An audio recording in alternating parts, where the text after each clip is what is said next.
pagtaanindot raunta kung dili pa mo salok ang adlaw. Wala untay mo duaw nga mga aninos sa kamingaw.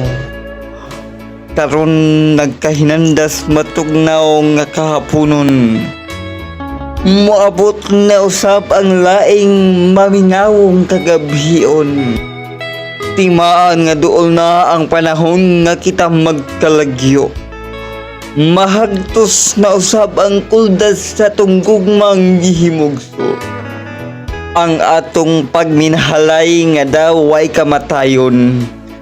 Lugtabon na usab sa laing suwab sa kamahinamon.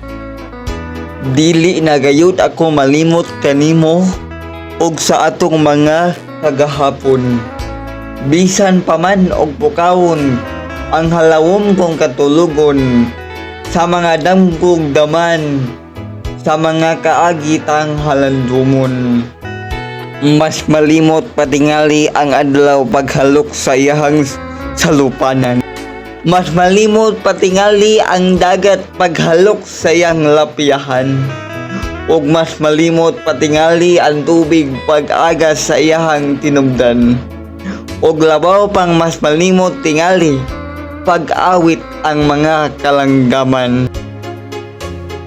Apan samtang may hinungaw pa kining ako ang ginhawan. Dili ko gayud ikaw mamahimong makalimtan.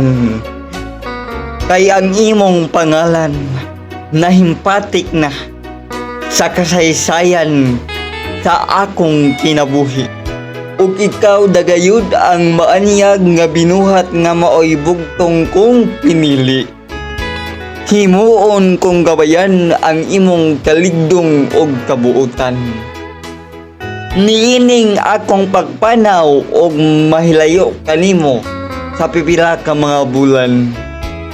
Aron sa akong pagbalik, ako lang gihapon sama sa akong paggikan. Isaad ko kanimo nga ikaw dagayud ang bugtong kong mahalon o panggaon. Ikuyog ko kanunay sa ako ang pagkatulog ang madanihon mong bayhon. Og sa matag pamasibas sa sayong kabuntagon, ikaw akong lantawon.